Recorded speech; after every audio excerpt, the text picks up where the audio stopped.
Good morning, everybody. Welcome to FOX43 Book Club. It is August, but we're going to pretend this is our July discussion. We just had to push it back a little bit. You know how it goes, especially in the summer vacations, all that. Speaking of vacations, Allie, what is up? Oh my gosh, yes. So came back from a week in the Jersey Shore. So that was more like down the shore, I should say. Yes, Sorry. the Pennsylvania lingo. I know. So we were down in Cape May, which was nice for our little baby moon. So, Aw. the beach, it's just something else for me. I'm a beach girly. Yeah. And it just changes your whole view on life, I swear. Just being on the sand, The in water just like sucks the stress right out of you. Literally. And we had so many calm days because I don't know, it's hard getting into the ocean. I'm not gonna lie, especially if it is a rough day.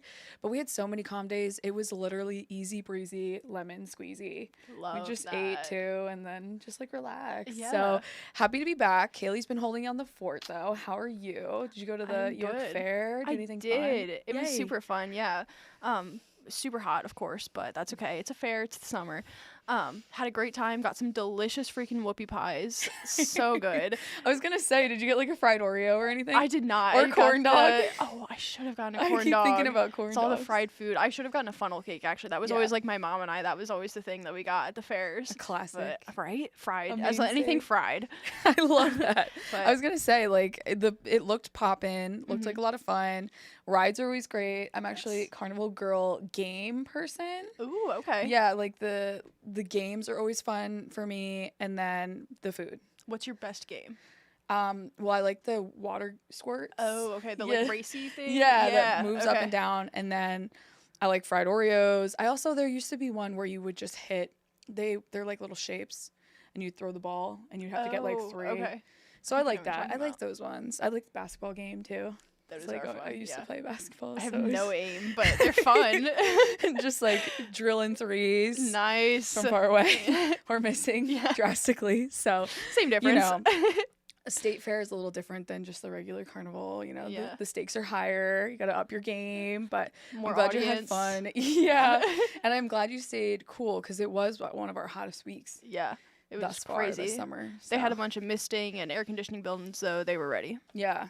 Sad to say it's over because I it's the know. first day of August. August is here. Dude, summer is flying by. It I don't really know is. how you're doing on your reading list thus far. Not as well as I'd like to be. You're a little behind. A little behind. It's hard. I mean, Yeah. especially with things like events, plans, all that jazz. It kind of gets in the way of reading Yeah. 10 pages a day. But I'm hoping I'll be at the beach next week, so I'm hoping that'll give me some time to Yay, catch up. You know, looking forward. Yes, I'm so excited. I'm telling you, I actually finished our last month's book on the beach and then started Nice. at our next. So it was really nice because then you're kind of relaxing, you're chilling, you're talking, and then sometimes there's this lull while people are falling asleep Yes. or napping or just kind of quiet, and you can really dive into a good read with that ocean breeze and sound in the background. The ambiance. Yeah, yeah.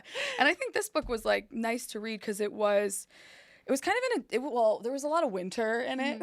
Yeah, that's true. So winter kind of cooled me down when I was out in the summer sun, and there's a lot in this. So I think we should start talking a little bit about what we got cooking today. Definitely. So for those who are just joining us, we're a little bit different today. We're not live, but we're still back at it. This is all posted, so feel free to comment down below anything that you might be feeling about the book, anything that you might be excited for our next book that we'll talk about a lot later, and we'll be looking through comments later on in the day. So feel free to interact and engage with us that way. We'd still love to discuss with you all, even though we're not live today. Yeah, it's a little different. Schedule's a little, pushed back. We have the World Cup going on, so feel free to head over to our Facebook or even our website to see what the scheduling looks like for FOX43 Morning News, because I know they have some differences this week. Each day is different too in its own right. Yeah, So you can't even memorize the schedule. Yeah. Just check. yeah, check every day so you can be on point and on time with our morning crew. But without further ado, Kayleigh, can you talk a little bit about what this book was in case we have some new joiners? Of course. So this month we read Rubyfruit Jungle. It was Rita Mae Brown's debut novel. She is an author. She grew up in York County, I believe in York or Hanover, very close to here. She actually told us that she used to live right behind the UHF studio, which I believe is what FOX43 became. I couldn't really find any information about that, but I think she was really, really close to here. So she wrote this novel. It's about a woman named Molly Bolt, and it's like her coming of age. She realizes that she likes women and that she isn't going to compromise who she is or who she wants to be to get ahead in the world, even though at this point in her life nobody's really very accepting of that. She grew up in like the 40s, I want to say. So, she experiences a lot of backlash, including even getting kicked out of college for who she loves. And she doesn't seem to care all that much. She's just like, screw this. Like, I'm going to do what I'm going to do. And if this makes me happy, then I'm okay with that. So it's really about her journey into that. And I thought that was super inspiring, honestly. Like, this book was written, like I said, the 70s. I think it was written in the 70s. But while I was reading it, I was kind of like, wow. Like, on the one hand, I was like, this seems like it was written so recently, just the way that they were talking and the sort of like, I don't know, the nuances of the book. But at the same time, I was like, I can't believe that this wasn't written 100 years ago. Like, getting kicked out of college for your sexual orientation, that just seems so foreign. Right, so, nowadays. Like, yeah. I was shocked by that sort of thing. So it was really interesting to really get like that snapshot into what it would have been like then. Yeah, and I think she really did a good job in the intro of the book, because I think with this one, folks, this is a parts book. So it's part 1, part 2, part 3, part 4. Each part is a different part of her life, essentially. And we're just going through her life from an early age, from early adolescence to then a collegiate student, to her being 24, 25, right? That's where we kind of wrap things up in her mid-20s. So you really get to see this transformation. But what's interesting, even from start to finish, her opinions never really changed about herself. No. And where she was, what she was really passionate about. And that was career-driven, pushing the boundaries for women, and then also, not being put into a box with her own self and who she would love and what was important to her. And it was not just as she got older. It was when she was starting out just in life with her friends down by the river. You know what I mean? So I thought that was really interesting with this pick, just because in the intro, she starts this off by saying, like, this is a coming out story. This is for anybody who might be wondering what that's like, or wondering, the process of that, like, you should read this. And then also for somebody who might be going through that themselves and trying to figure out what way is best for them, you should read this too. So I thought it was great because it was for everybody. It wasn't just for, for one thing in particular. I think she was really trying to reach out to the masses and say, hey, like, this is everything that I feel, this is everything that Molly feels, and hopefully this gives you somebody that you can relate to, essentially, through your whole life, or be inspired by, especially, if you have issues, or if you have, people who aren't as supportive, and that's what I mean by issues, like people that aren't as collectively supporting you through your process. Yeah. So, yeah. Molly didn't really have a whole lot of people. Like, that's really like a solo book. This is her journey for sure. She has no qualms about leaving her family. You don't accept me? Okay, bye. I'll go find people who do. And she does, and then that all sorts breaks down, but you have to read the book. But one thing that really surprised me about the book was that, like we were saying, it's almost like a slice of life book. Like, it's really, it's very base, like we're just following Molly through her life. So when I realized that I was reading it, I was really worried that it would be boring. Like, I'm not a huge fan of the classics, which I think do that a lot. Like Huckleberry Finn, just not my thing. So I was worried when I was reading this. I was like, oh gosh, this is going to be a snooze. But it wasn't. It was so entertaining. Like, Molly has a really interesting life for sure. And she makes her way up to New York City. Always interesting, of course. It's NYC. But I thought that was a real talent that Rita Mae has, is that she was able to make this interesting, even though it really is just Molly almost writing in her journal. It could have been that sort of book. Right. It was very in tune with the main character. And other characters come and other characters go. Relationships end, friendships are over, and then you're in the next part. So it's always just, what's lurking behind the corner? Yeah. What am I going to find out about this girl? Where is she going next? What is she doing next? And there are some really not crazy, it's not the right word, but almost, I could never do what this girl did. She was courageous. Yeah, very courageous, very brave, willing to put herself out there and just search the unknown. Imagine never being somewhere, never being in New York City, and then deciding, okay, I'm gonna go. because Yeah. my friend said that it would work out. Yeah, and to hitchhike no less. Yeah, Like, she, back then. Yeah, just And all the way up the interstate. she did it. She did it. So what I think would be good is talking a little bit about each part. And Mhm. I mean, some of these parts are a little, they're all different, because I think that first part is a lot of laying the groundwork. So we Mhm. might not like dive into that one super deep. But I think, we can talk a little bit about part 2 being that stage of her life, almost like high school to college, and then part 3 being like mainly college and experiencing that, and then part 4 being this shift to the city life and how she kind of got up there. And we might bleed into parts, but like these are the general remembrances that we saw from these parts, right? Yeah. Okay, cool. Yeah. So what do you think, Kayleigh? You want to get started on part 1? Yeah, so part 1 is really just like her growing up. It starts when she's, I don't know, 10 maybe. And it's really like establishing Molly as this character who does not give a crap what anybody thinks or says, or she really knows who she is, and she doesn't care. Like, her mom is always yelling at her to not be like the boys, like, stop wearing pants, stop running around in the dirt with them, like, come stay in the house with me, learn how to sew, learn how to cook. And Molly just has no interest in any of this, and she's not apologetic about it. She like actively takes steps to be like, no mom, no Carrie, I am not doing this. She locks her in the basement at some point. I can't even imagine doing that to my mother. Right? Like, Yeah. She was very firm about who she was at an early age, and she liked what she liked. She liked going down. She was a little bit of a troublemaker, a little bit of a menace. Like, she definitely had a flair for the bullying, I would say. Sometimes, in retaliation, sometimes not. Right. And you know what? This, again, you got to think about setting and about the timeline and about where she was and at that time. So I totally see that. So she just had this full vibe to her where she just was going to do what she wanted to do. She would fight with her mom about it. And this is where I think we really got to see the relationship between mom and daughter, and then father and daughter. And then we also find out that she's actually adopted. Yes. So she's actually they're not their biological parents to her. And that was kind of a theme that was brought through the book a lot because of her choices. Her mom would always throw that in her face and be like, well, you're not my, this is not a daughter of mine. Yeah. You know what I mean? And you aren't, Yeah. and that can be hard for a child, I think, especially for someone who doesn't even know that they're adopted, to find that out. You're 10, 11, you're going through this kind of change.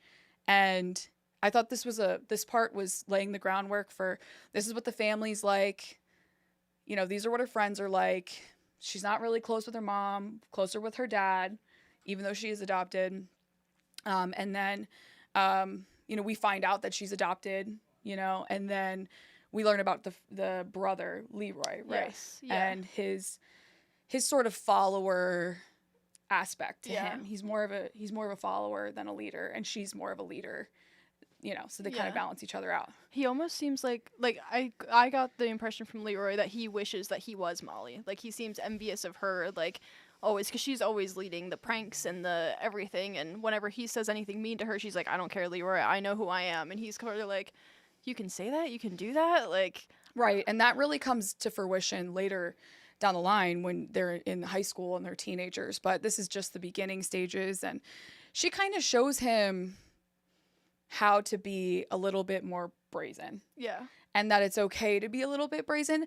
As we said, she does go a little bit far sometimes, but there is that sense of, pride that she has in herself, and she doesn't care, and she's willing to push the boundaries for herself, which a lot of people, even to this day, have a hard time doing, standing up for themselves sometimes in certain situations. So I admired that about her. So anything else from that first part? I know we had some people come and go. It was hard for me just to dive into that first part, just because I've never written a book or read a book like this before. Yeah. So for me, a lot of times those first couple of pages or those first couple of chapters, I'm getting used to the author. I'm feeling out the writing style. Everybody was always learning about the characters, right? But for me, this was like, okay, I need to take notes on who everyone is. Yeah. Just to make sure, because it is a big family. Yeah. And they live really close together. And that was kind of nice to be able to kind of flow through households, and they all would get together and have dinner or, you know, hang out on the porch one night over the weekend. And also just, you know, being able to spend time with her brother or with some of the cousins playing outside. Yeah. And we also got a feel for York County. Like, it was very, Yeah. like I said, down by the river with the high grass. It felt Yeah, like very, in the like, summer rural. sun there. Yeah. Yeah. And really picturesque. Yes. Which I thought was nice. Sounded beautiful. I was like, I don't know if there were any landmarks in here. I haven't probably lived in York County long enough to know, but I was like, man, like, this sounds nice. Let me find, like, that part of York County, you know? Yeah, I mean, and it's all, like, looking through the eyes of somebody who's a child, right? So Yeah. you're seeing it through the eyes of a child, and it's like, it's almost like golden Yeah. and rose-colored, and I thought that was nice, because I mean, personally, like I said, when you're going through a novel and you're trying to learn everybody, it was nice to take a little bit of a break and just feel like I was laying in the grass next to the river with them, or the creek, and just enjoying the afternoon before they got into trouble. This part too was her first, you know, experience, her first almost girlfriend situation. Of course, it didn't last very long because they ended up moving maybe like Florida. a week or two later. And that was Leota, I believe. So that was like our first, okay, yeah, this is her first moment, this first girlfriend that she's like experiencing and understanding herself with. Because she always said that she kind of was open to everybody. Yeah, she likes who she likes. Yeah, and it's not very defined. No. People would ask her all the time, like, okay, like, are you a lesbian then? And she'd be like, no, like, I like people. Like, I like who I like, and I'm not going to apologize for that, basically. So she really, like, sets that up in part 1, and then you see her with sort of this girlfriend. And then, like, It's like she her just... first love, Yeah, right? it's very cute. Yeah. So it was interesting because it was so brief, so intense, and then it was over. Yeah. She was very young, Mm-hmm. but I mean, you know. Which I think it speaks to a lot of first loves that are like that. Yeah. Like when you're a little kid and you're just like, oh my gosh. Yeah, you have a crush or Yeah, something. you're Yeah. enamored. So that was part 1. I Yeah. feel like in a nutshell, if there's anything I'm missing, anything that I didn't touch on. But part 2 is she's a little bit more grown. Mm-hmm. And then she almost is now pushing the boundaries on like what some people might think is inappropriate, but for her, she's just like, why do we have to be so serious about certain things? She is a modern woman. Yeah, in this olden time. Yes. And she has a bunch of friends. She's like very popular, loves English class, really wants to succeed, and you know, she always took leadership roles, by the way. Like she was always in a position of leadership. And when she was a kid, she was like, there's things that I'm not doing. I'm not getting married, you know, that's not going to be for me. But, you know, as she gets older, she was like, well, maybe I'll be the president, or maybe I'll do this, or maybe I'll do that. Leroy's, maybe you should be a lawyer. I think as she gets into high school, she's really trying to define like what she wants to do long term and like what makes sense for her. And it's always in a position of leadership, which I think is cool. Yeah. And I like to, like, she is always, like you were saying, she's very popular. She's like the best athlete in her school. They say that multiple times. She has all these friends. And I thought it was really cool that, like, even back then or whatever, like, that she did have all of these social connections. I feel like a lot of times when you read, like, sort of a coming of age, coming out story like this, the main character is very shy, very awkward, doesn't really know themselves, doesn't really know, like, what's going on, how to navigate society. But Molly is like, I'm here, I know who I am, and y'all are gonna have to move out of the way for me. Like, yeah, she never really felt like, she never wanted to lie. That was something that came up in this part because her friends, you know, they're kind of inquisitive. As you know, start to see them grow, they become a little bit more curious about, you know, gender, and become curious about having boyfriends. And a lot of these girls are with some of these, quote, top tier guys at the school, like all the athletes and the football players and their cheerleaders and blah, blah, blah, right? So they're starting to talk a little bit about, you know, where they fit into their own experience as, like, they become women, right? Yeah. And it's nice to have somebody like that because like we said, in Bachelor Girl, some of those characters that were finding their way in terms of, like, their sexuality and, you know, whether they were gay or they weren't gay, or they were trying to be with women or not be with women, they were having a hard time. And the way Kim wrote it, she wanted them to kind of be real for the time and be very self-negative. Unsure of themselves. Yeah. And I feel like having a superhero like Molly for somebody in this position is major. Yeah. But I think it's just, they're just two different mindsets on writing, right? Like they're just two totally different stories. Yeah. But I like kind of that they have that, what did you call it earlier? Like a... I don't know. I'll like let you know if I think about it. Like some sort of like parallel? Juxtaposition. There we go. This is why Kayleigh knows. Okay? It's my English major brain coming out. Yeah, literally. Thank God. I'm like, I don't even know what I'm saying. No. But so I thought that was interesting because that's just one other pick from our picks that we've had so far this year. Yeah. And to see, you know, it's not that it's not like I don't think Molly is changing the world, but I think she's changing people. Yeah. Do you know what I mean? Yeah, the people for that she sure. interacts with, I think she really tests their mind. She tests their beliefs, and especially in that time, and she really just goes gung-ho. So I think teen years, that's where she was just like, I'm not lying. Somebody asks, I'm going to tell them. I'm with this guy, but, you know, I'm open. Yeah. Doesn't really matter to me. And I'm focused on me. Like, I want to be a leader. I want to be a career woman. And how do I get there? You know, we'll see. But I'm just going to push. Like, she was a determined person that was always going to push to be who she was in the end. Yeah, so. She was ready. And she was never afraid to, like you said, like, just state to people, like, no, like, I like women. And we see that in part 3 then. Yeah. Moving into that. Part 3, she goes off to college. She is matched up with this roommate. They're friends, whatever, and then they become more than friends. And the like catalyst, I guess, of part 3 is that two people on their floor, they come in and to their room and they're like, what's going on, sort of thing. And Molly is basically just like, well, we're lesbians, like, we love each other.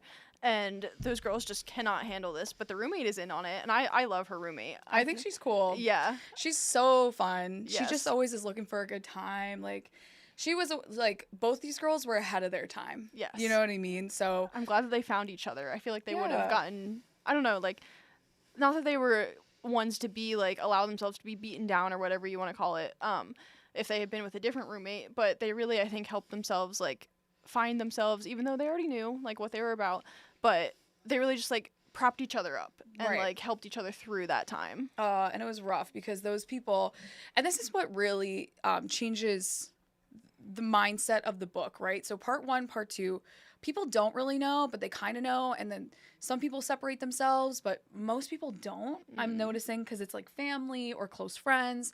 So not a lot of people are saying, I'm not hanging out with you anymore because you're making these choices. This was a definitive part in the book, almost like a shift where people on the floor, you know, where they were living knew, and they were staying away. We're not hanging out with them. It was the line was drawn in the sand and they were not crossing it. No. So, you know, that grows into them having a conversation with the dean or the president of the school, basically. And mind you, Molly had the best grades. Yes. She was like the president of the sorority, or like she was in the sorority Something like at least. that. Yeah, she was in the sorority. She had all the social connections. Yeah. She was on the athletic teams.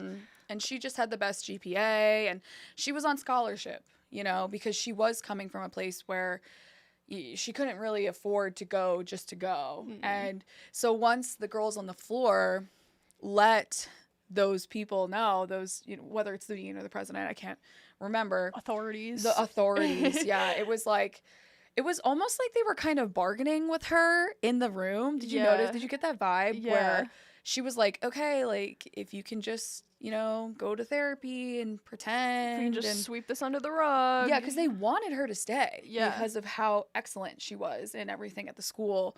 But because she decided, no, I'm not going to lie. I'm not going to pretend like I'm not who I am. Which honestly is a scary thing to do. Yeah. To prop yourself up That and is say, scary. hey, I'm going to just be me regardless of what you think. Not compromising. Yeah, then it was game over. Then it was like, okay, well, we're not explicitly kicking you out, but the sorority sent her a letter basically saying, you know, we're going different ways. The scholarship got pulled, so therefore she was done. She was done. And even the roommate got sent away. But the roommate came from money. Yeah. And it was she was just like, Even in her like farewell letter, she didn't seem concerned really. no, she was there for a good time, I think, Yeah. you know, experiencing what it's like to be on your own. And it wasn't as big of a deal because I think too, some of these women that she crosses paths with are not as driven as her. So like for Molly, not being able to go to college and not finish college, that was huge for her. Yeah. Because that's all she's ever wanted. She had plans. Yeah, she had plans. And some of these other girls were just kind of like, you know, we want to kind of skate by. And we'll get our degree. and We'll that's go too- be a secretary. yeah, that's also like part of the times too. It was just Yeah. different then. Yeah. So this was kind of a big roadblock, a big bump in the road. Yeah. And this leads her to going to New York City, right? Because that's what her roommate said. You know, hey, you'll feel more at home. Like there's just so many more people you're going to connect with. Yeah. Go out there. And she gave her money, which was nice. She did. She gave her like $16. yes, everything was she could really afford. I know. And she was like, this is all I had left. And, Yeah. you know, she obviously cared a lot for her. So it's hard because I feel like Molly always has these like really deep connections with people. Yeah. Just in general. And then something happens and then she's got to go her own way. And I was sad that the roommate didn't come back at all. The rest I of the know book. she never did. But we did visit another Yes. past. Another paramour. Yeah, person. So in New York City, that would be our part 3-ish, is like 3-ish as well. It's like the end of the college experience. Yeah.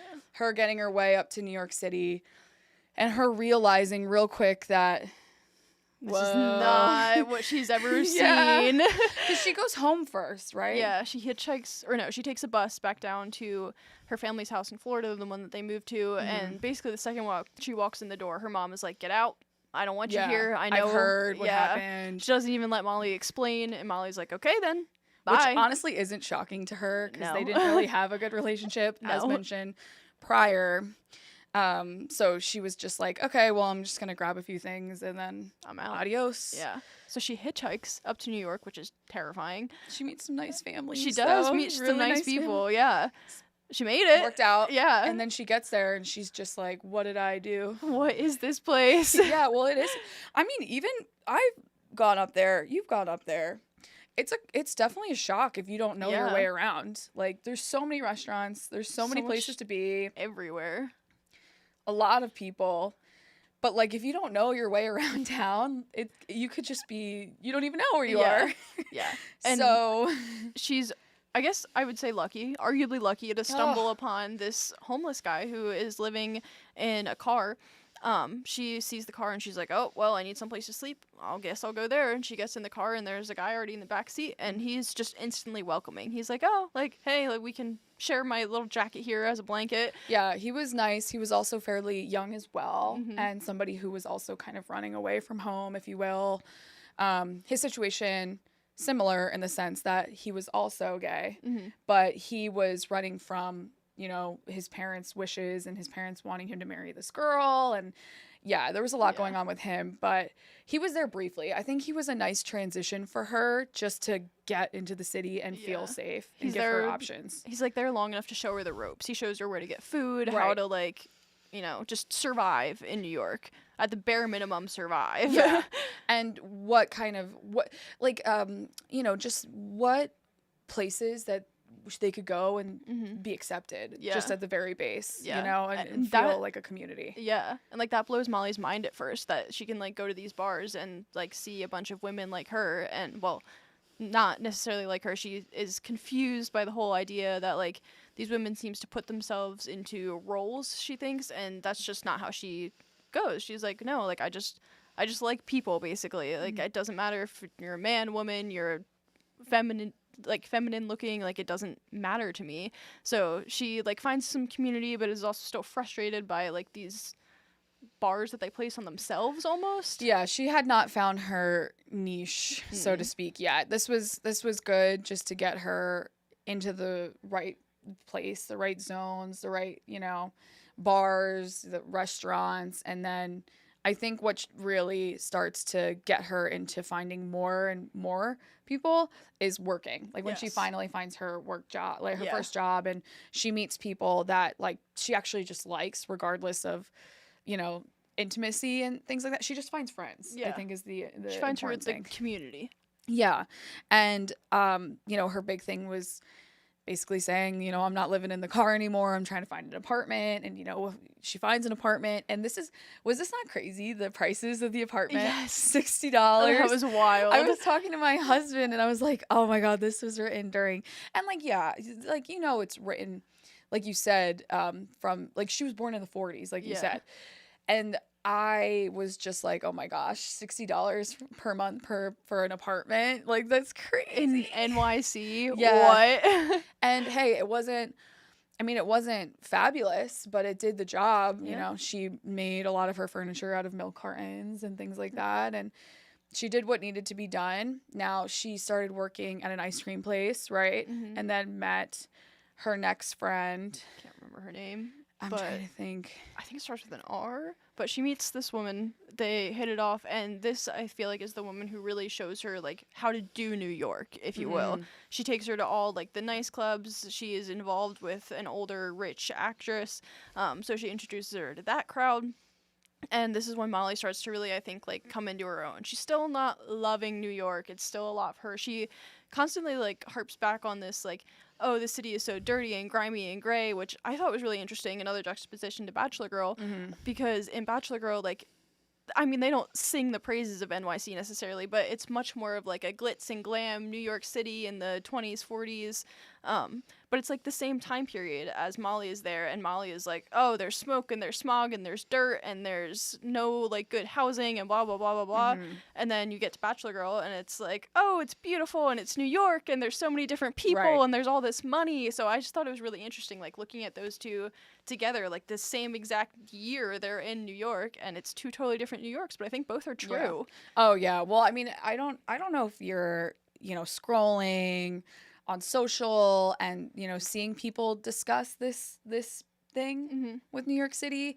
You know, some people are like, you're making a fantasy out of your walk to the gym and going home, and like you're only showing the good parts, and like, oh, don't forget about these parts. And that still reigns true now. Yeah, but it does. With everybody, like, it just, there's a vibe in New York. I think you either love it or you hate it. Sometimes you have to work in New York, so you don't really get the opportunity or the chance to go anywhere else. And sometimes you're just looking for a fresh start. You know what I mean? That's the part of the city that is nice, is that it's just welcoming everybody. Yeah. You know, like you could be somebody who's fresh, who doesn't know their way around, and then you could become this phenomena and know the city, and it's your home. You know what I mean? So I think that's probably why, I mean, they chose it for her, but it is interesting to show the differences because, like we said before, we're talking about two, like, this is also like the same period that we're talking about the like gay scene too. Yeah. Right? Like the Greenwich Village was popping. Yeah. So it's really interesting that they kind of tie together, but they also are totally different versions of what it could be like. Yeah. Coming out and being, you know, a 20-something or even like a 30-something in the city. Yeah. You know? For sure. That was an interesting time frame. And she met a lot of great people. And I'm trying to think if she did let that one person pay for school, because I think she gets back into school again. Yeah, I don't think she does. I think that's why, because at one point she has to like reduce her classes and like pick up more shifts at work. Okay, yes. So that she can pay for it. So her one friend that she meets at the ice cream place basically is like, well, you know, you can be taken care of. Like you can live it a cushy life here. Yeah. And it can be great, and that's what I do. And you know, with the help of this actress, like I'm able to kind of live freely, but also, you know, have a place and have a companion and enjoy what like there is to be given. And she was like, why don't you want to do that too? Why don't you want to be taken care of? Yeah. And it goes back to, like we said, when she was a kid, I do not want to be taken care of. I want to find my own way. You know, I can't be this person that's going to be coddled. Like, I need to do it myself. Yeah. And that's where they kind of fell out. Yeah, her friend just cannot understand that. This friend also comes from money, which she says herself might be part of the reason why she just can't. Doesn't understand. Yeah, she's like, and I did think it was really interesting that she was like, well, I just can't be around you. Like, I can't deal with you, like, doing this to yourself, and that's why she leaves. And I just thought that was really interesting because it's like it doesn't affect you, and it's not like Molly's complaining, and it's not like she's miserable. Like, yeah, I think the other girls though said that she has a problem with that. Like she has this this it's not a fear, but like she thinks that people think she's entitled. You're right. Yeah, she has it's like you're like an insecurity. underlying insecurity with being in a position of privilege, and then somebody telling you that you're privileged, and then being like, well, you know, I still, you know, she can't reconcile with the fact that she does have so much and does so little when other people are really grinding. And she's just like, well, you don't have to grind. And she's like, but I actually want to grind.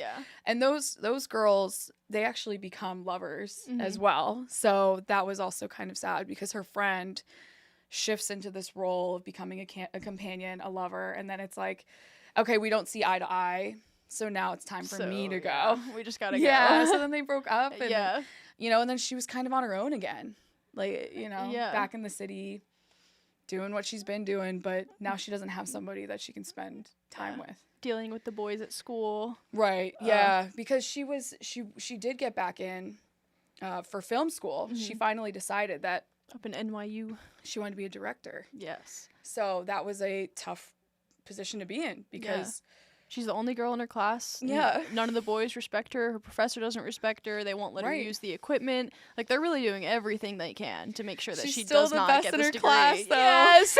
Still number one. Girl power. She's still doing like the most with the least amount of resources. Yeah. So for her, she was just kind of like, all right, now I'm back to square one, but at least she had a better semblance of what was going on. She met that first man, and then, you know, he showed her around, and then she was able to meet friends and kind of get an idea and a lay of the land from there. So that was a good point in her like life, I would say. We don't really get like her full life story because that was one of the things I kind of wanted was like more of her life. Like, where do you go? That's at the end of the book, that's like my overwhelming feeling. It's like, what happens now? Like, it just kind of ends. Part 4 comes in. She's working as she's not a secretary. She actually kind of has like a position. Yeah, but it's like an admin sort of something. It's nothing that is in a position of power. Yeah. But she's doing more than just being a secretary, which there was nothing wrong with that. But I think for her specifically, it's just not what she wanted. Right. So she was going to school still, doing her classes, picking up shifts, as Kayleigh mentioned, having to like move her schedule around to make it all work. And at this job, you know, this job was interesting because she was not friends with these people. No. She doesn't even pretend. A totally different version of the job she had she did have. You know what I mean? And now she's in this kind of more corporate environment, and she meets an author, right? Coming in to basically do marketing on the book that she's about to drop. And this is her new buddy, her new like conquest almost, because she was with a man, I believe. She was married, right? Yeah. Okay. So she was married, and this woman was kind of a big deal, but also still kind of hot off the press. Like she wasn't like low profile. Yeah, but definitely well off. Yeah. To the point where she didn't have to worry. And it seemed like this husband and her didn't live together. Did you get that vibe? Yeah, like I think they live together, but like they're just separate. Yeah, they lived very separate lives. Yeah, and I think like she had her own room, she had her own bathroom. She had her own lover, more than one. Right, and then she had a daughter as well. Yes. And this was interesting because at first they were just kind of doing work and being friends, and the author took to Molly as they like the premise of the book. All these women start to really get interested in a friendship and a relationship. Like she just jives with the masses. Yeah. Because she's just so popular.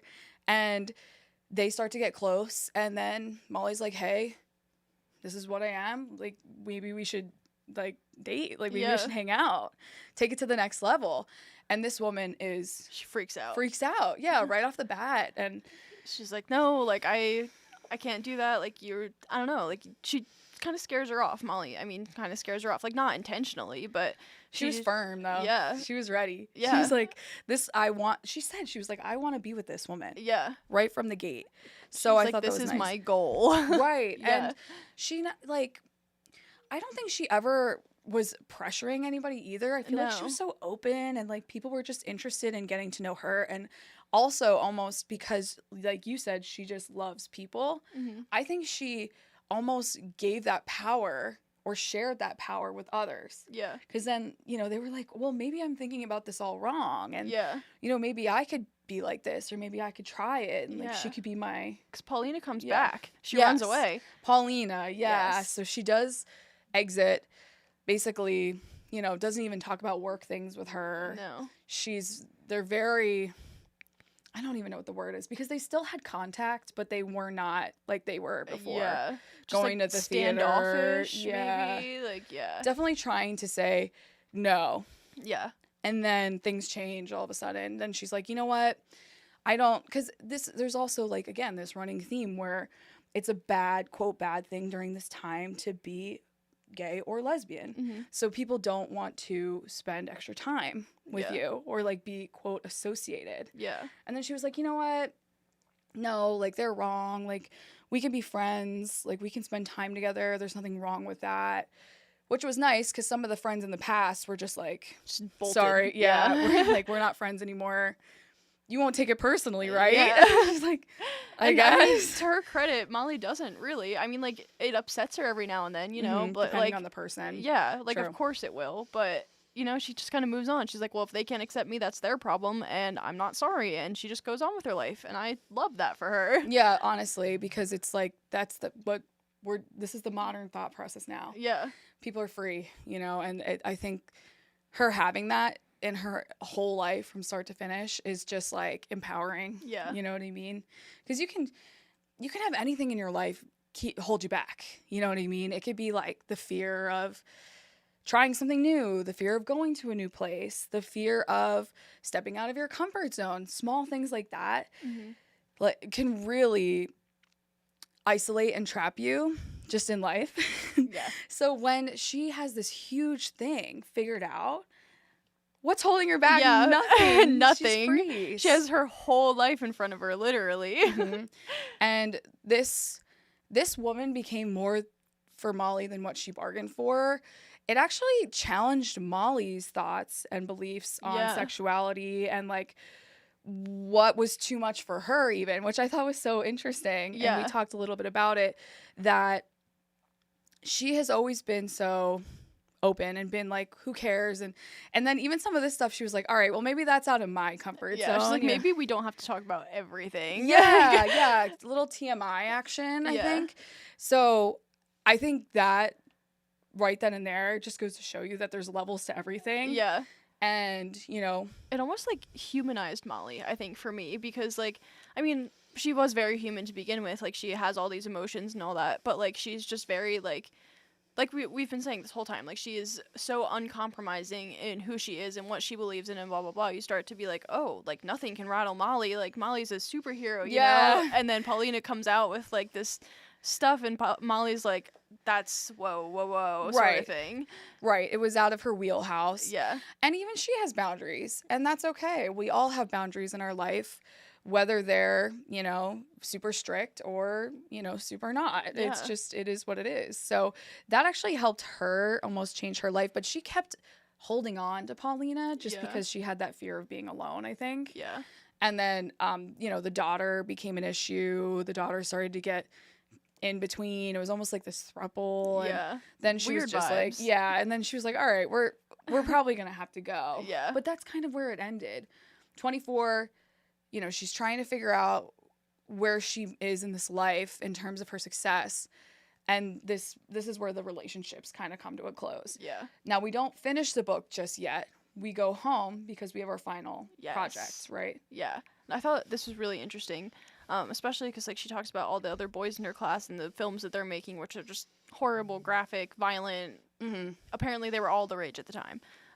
But she decides to make a documentary about her mother, and really what it is her mom just sitting in her chair, rocking and talking about her life. And Molly goes back down to Florida to film this, and the last time she had seen her mother just screamed at her that she didn't want her here. She didn't want her in her life. She never wanted to hear from her again.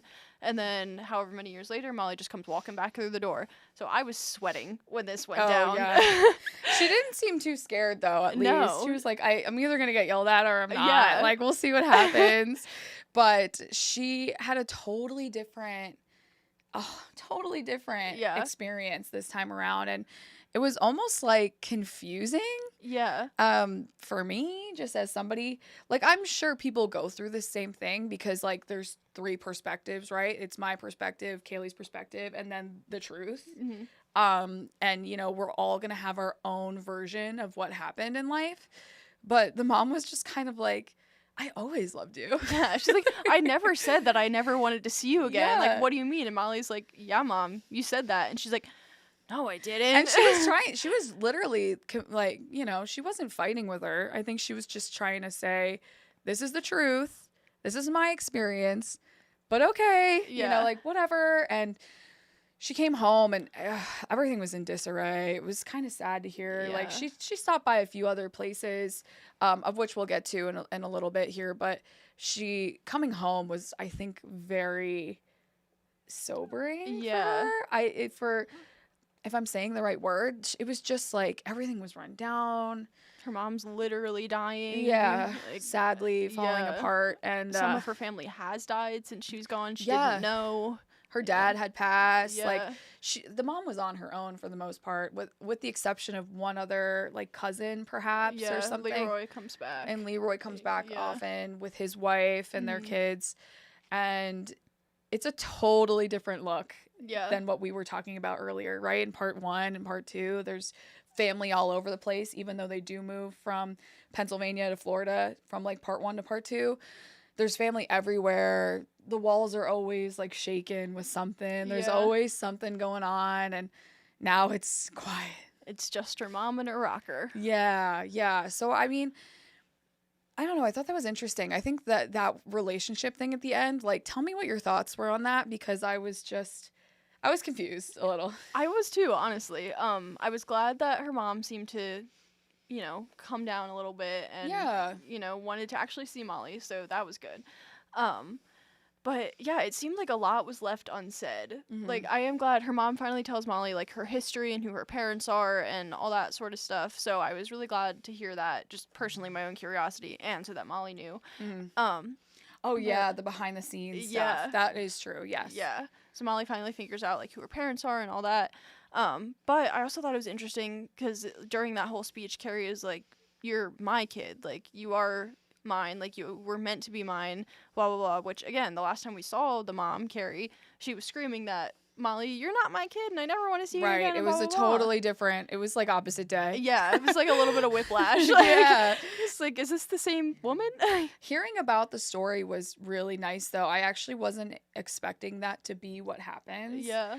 I had a feeling there would be a sort of, like, end result where they're good and everything's like, you know, we apologize and, you know, water under the bridge. But I didn't realize we were going to get the full scope of what went down, even with her dad that she was so close with, or like her adopted dad she was so close with. And, you know, maybe that's why she was so sad, because he was cheating and, you know, he did end up coming back. But it's like, maybe all the other stuff that was going on and the fact that she wanted to provide more for Molly and she couldn't, maybe it was all weighing on her. And, you know, sometimes people take it out on the wrong person. Yeah. Especially if they are doing things that are, like, not quote, like, good. Like, not even anything with her partners or anything, but just, like, when she would bully people or, like, do things that she wasn't supposed to do. You know what I mean? Just, like, kid things that they get caught up in and you get called to the principal's office for and stuff like that. Like,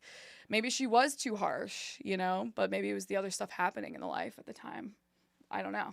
Who knows? But I thought it was powerful, that documentary. Yeah. I was like, oh, these people must be so jealous that she did a good job. Yeah. It's like, it's hard to, like, visualize, you know, like, she writes about, like, making it and everything, but I was like, man, like, this honestly sounds like a very interesting documentary. I'm sure they were shocked. Like, these people are also, the ones that she's in school with are fairly privileged as well. Like, you know, they all think that they're the bee's knees because they're men and they're doing what they're doing. And like you said, they're doing these popular, violent films. They're like, oh, ha, ha, ha, this is like an A. This is perfect. Yeah. All, by the way, go off to get these amazing jobs at these huge facilities like Warner Brothers and like wherever, right? Wherever. And then she comes through with this, and it was like, it didn't have the bells and whistles that the other guys had, but it had way more. It had way more like truth. Depth. And Yeah. depth. Yeah. So, yeah, it would have been cool to see it. And I'm sure it was in black and white. Yeah. You know what I mean? Something like that. But when she was home, she also saw some of her like old flames. She saw Leota, right? In her home with her husband and her kids. And that was interesting to see where that went, because Leota was actually the one who was the introducer. Yeah. Like she wanted to have the relationship. She was trying to kind of like showing Molly the ropes. Yeah. Like, yeah. And when she went, it was almost like, again, that flip switched. But for Mom, instead of it being like warm and loving and like, yay, I'm so happy you're home and like come back anytime, it was like, what are you doing here? Oh, you're still doing that? Wow, like, go get yourself crazy. a husband. Yeah, literally. Yeah, find someone to take care of you. Yeah. Like, what do you do? You know? Yeah. Totally different. Totally. And Molly's like, have you not been listening to me for the last, like, I don't know how long they knew each other, but as we've been saying, Molly does not change. So, like, she told Leota when they were, 12? That 6th grade, I think, is when they met.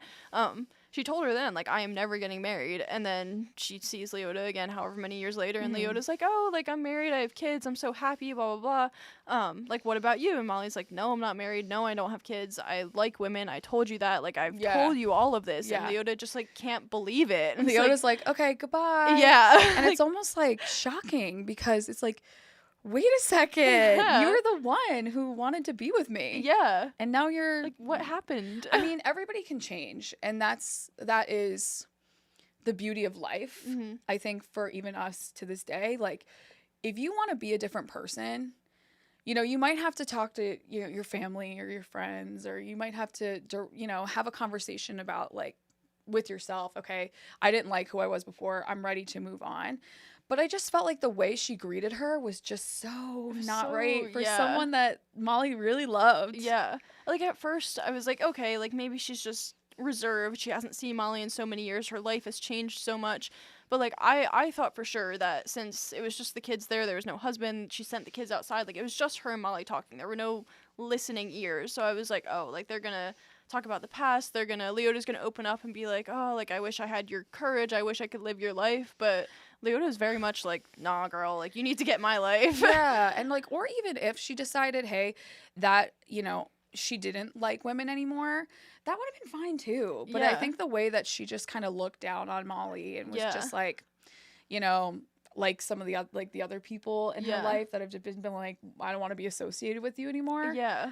It was just shocking. I wasn't ready for that. No, I wasn't either. And I think Molly says, like, when she leaves, she says something like the door slams behind her, and she's like, Leota could have dropped dead at that very moment, and I wouldn't have known or cared. Right, when she was always kind of thinking back to that, like, 5th, 6th grade interaction that they had, and it was always, like, this thing of, like, a really positive memory for Molly, right? And now it's just kind of like, ooh, like, she could literally drop dead. That is a huge swing. Yeah. That's 0 to 100 in terms of changing how you feel about somebody, and also the interaction and the relationship you have with somebody. Yeah.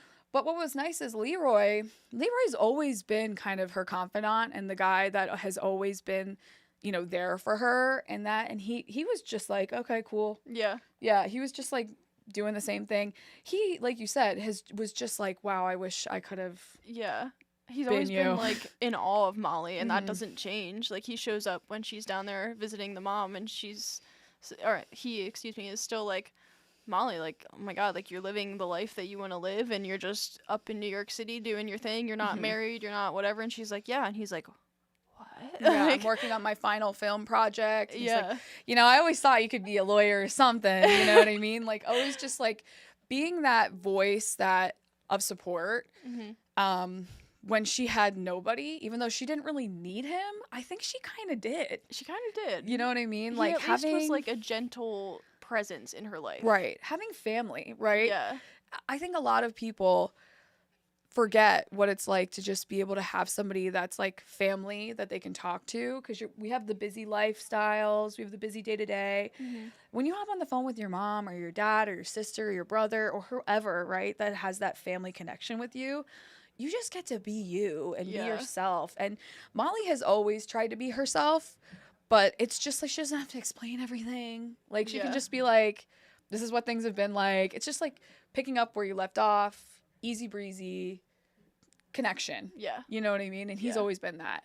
Even though sometimes he was like not the best. Like I think meeting him as a married man was like so great to see him kind of just finally figure it out and like be happy but not be.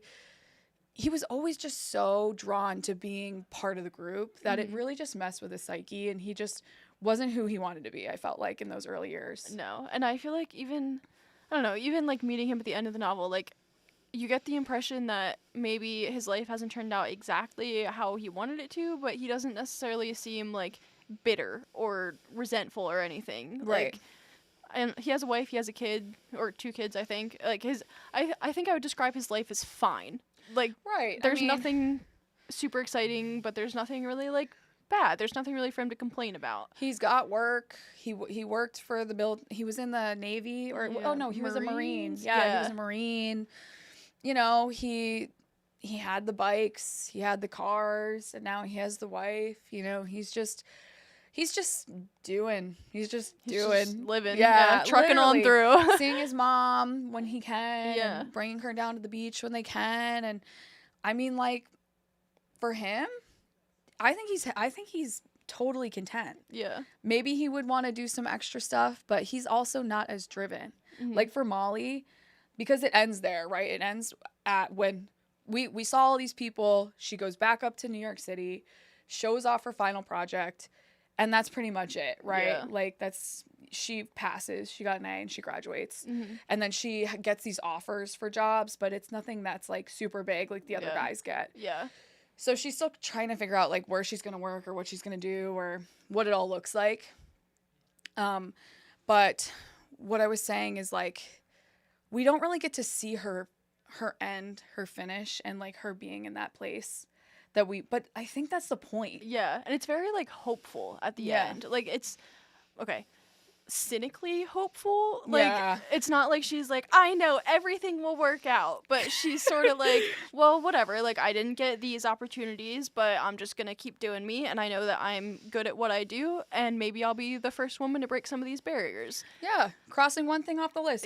College graduate. Check. Finally, right? Yes. Like, the mom gave her a little bit of something about her not doing it on time, but whatever, she did it. Yeah. And the mom didn't help at all, so shut her mouth. Yeah. So I think now she's just kind of like on to the next thing, like whatever it is, if it's a mountain or a molehill, I'm going for it, and I'm gonna try to conquer that next thing. So for Leroy, I think he's kind of done. Yeah. Like we're not, he was like wrapped him up in a little bow. For her, we're stopping at part 4 because honestly, she could go for part 5, 6, 7, 8, 9, 10 because there's always something. And that's the crazy thing. Like always something going on around her, a lot of vibrancy.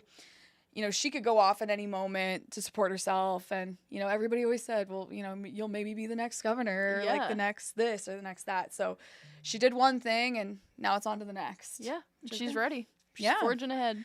And we're ready for her to do it. I think so. So, I mean, if there's nothing else left, it's not a lengthy book, but because of the parts, I feel like it really takes. We're talking about a life. We're talking about 24 years. It's a lot in one 219-page book.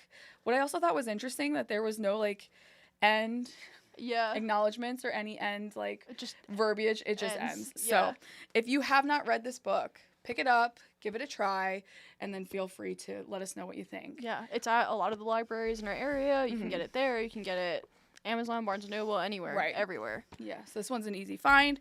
Our next book, though, if you're ready, I mean, like, should we take a sip? Like, should we take a second? Yes.